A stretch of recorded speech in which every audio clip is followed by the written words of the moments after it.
کے لیے کوئی وسیلہ ضرور چاہیے،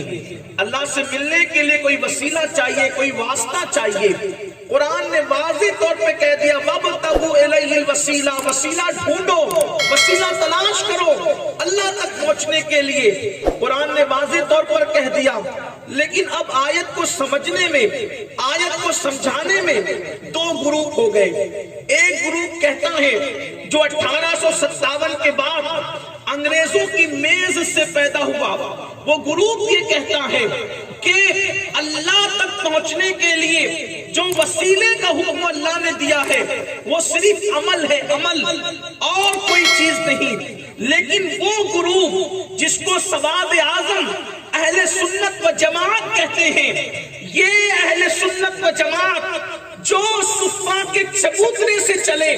اور پوری دنیا کے اندر اپنی خوشبو کو پھیلایا، اور 1450 سال سے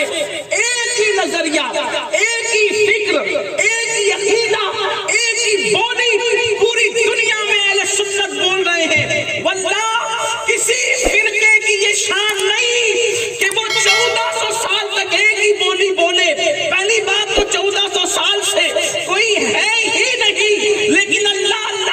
جو بعد میں آئے ہیں، ہند میں کچھ بولتے ہیں، پاکستان میں کچھ بولتے ہیں، بنگلہ دیش میں کچھ بولتے ہیں، سعودی میں کچھ بولتے ہیں، یمن میں کچھ بولتے ہیں۔ یہ صرف اہل سنت کی شان ہے کہ اہل سنت سبحان اللہ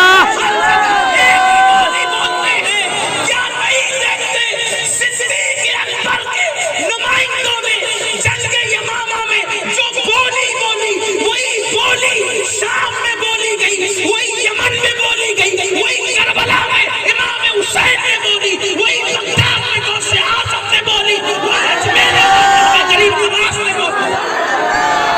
ہماری بولی کہیں بدلتی نہیں ہے، اس لیے کہ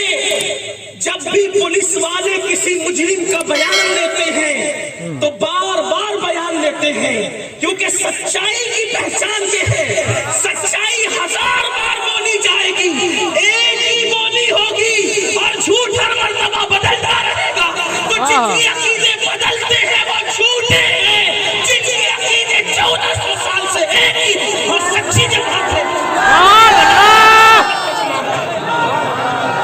اسی کو اہل سنت یا رسول اللہ کبھی نہیں بدلی۔ تو ایک طبقہ جو 1857 کے بعد پیدا ہوا، وہ کون پیدا ہوا میں اتنی تحقیق نہیں پیش کروں گا، اس لیے کہ ہمیں تو ذکر محبوب سبحانی کا کرنا ہے، اور یہ دور ہوشیار لوگوں کا ہے۔ ہر بات اب کھل کے بولنے کے لیے ٹائم نہیں رہا، ٹائم شارٹ ہے، تو اس لیے آپ ہم سے زیادہ جانتے ہیں کہ 1857 کے بعد پیدا کون ہے۔ ہاں، اس لیے آپ خود سمجھ سکتے، میں اس کی طرف نہیں جاتا۔ لیکن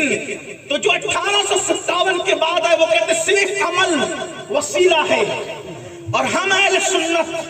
1400 سال سے ہمارے بزرگوں کا عقیدہ یہ ہے عمل بھی وسیلہ ہے،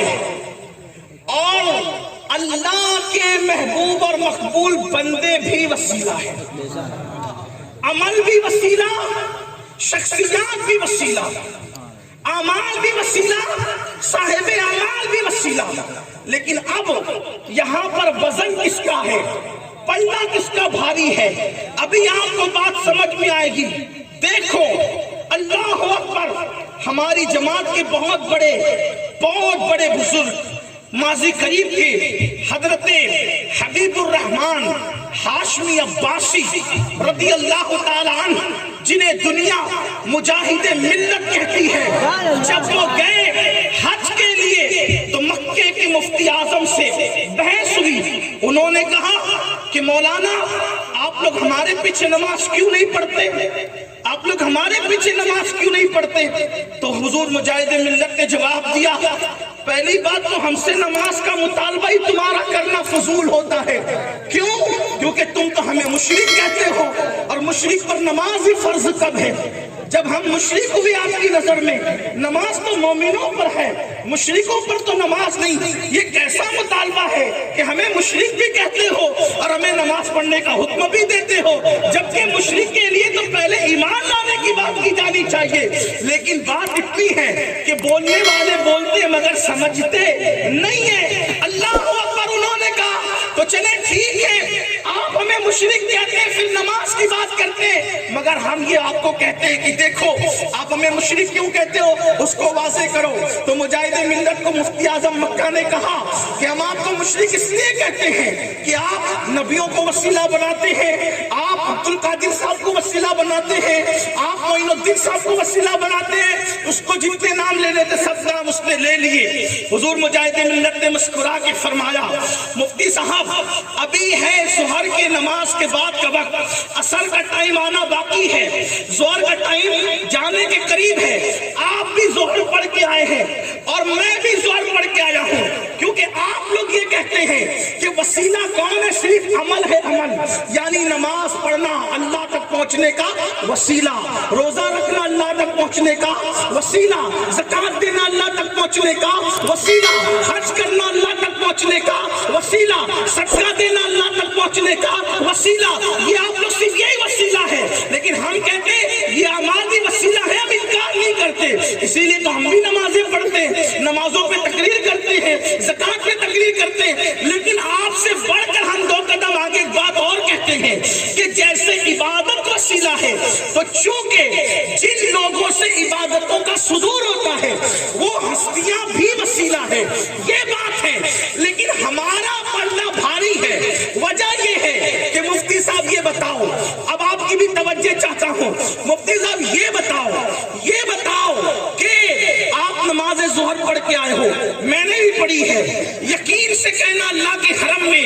کہ آپ کی نماز قبول ہوئی یا میری نماز قبول ہوئی کوئی گارنٹی ہے؟ تو مفتی اعظم مکہ نے کہا نہیں، کوئی گارنٹی نہیں دے سکتا، اللہ کسی کی چاہے تو قبول کر لے، کسی کی چاہے تو رد کر دے،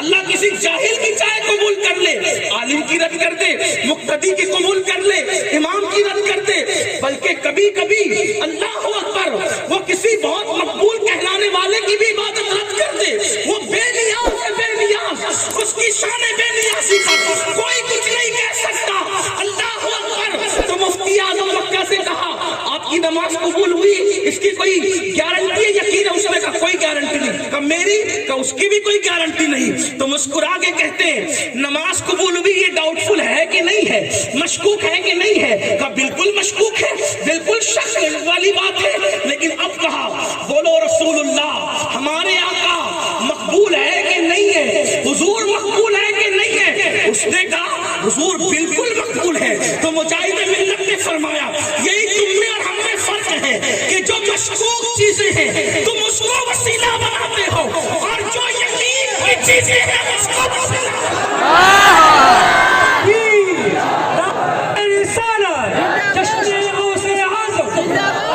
اسی لیے ہم کبھی دعا میں یہ نہیں کہتے اللہ ہماری نمازوں کا واسطہ دعا قبول کر لے، ہم تو یہ کہتے ہیں اللہ تیرے محبوب کا واسطہ دعا قبول کر لے۔ جو شک کی چیزیں ہیں تم اس کو وسیلہ بناتے ہو، اور جو یقین کی چیزیں ہیں ہم اس کو وسیلہ بناتے ہیں، اللہ اکبر۔ اور پھر وہ کون سی ہستیاں، اب ذرا توجہ کرنا، اللہ اللہ، تو جو وسیلہ جتنا پاورفل ہوگا، جو وسیلہ جتنا مضبوط ہوگا، پھر اللہ تک پہنچنے میں رسائی اتنی زیادہ جلدی ہو سکتی ہے۔ اور اپنا وسیلہ کون ہے؟ اللہ اللہ، انبیاء، اور وہ بھی انبیاء میں سید الانبیاء مصطفیٰ جان رحمت کے ساتھ ہمارا وسیلہ، اور پھر اللہ اکبر صحابہ کرام، صدیق اکبر، فاروق اعظم، عثمان غنی، مولا کائنات، امام حسن، امام حسین، امام زین العابدین، امام جعفر صادق، امام موسیٰ قاسم، امام علی رضا، امام تقی، امام نقی، امام حسن عسکری، ہمارا وسیلہ وہ ہے جسے دنیا سیدہ، طیبہ، طاہرہ، عابدہ، زاہدہ، راکعہ، ساجدہ، نقیہ، تقیہ، زکیہ، فاتحہ سارا کہتی ہے۔ وہ وسیلہ ہمارا اللہ کی بارگاہ میں ہے کہ جب وہ پل صراط سے گزرے گی تو اللہ کا منادی ندا دے گا، اے محشر والو اپنی نگاہ سے گزر رہے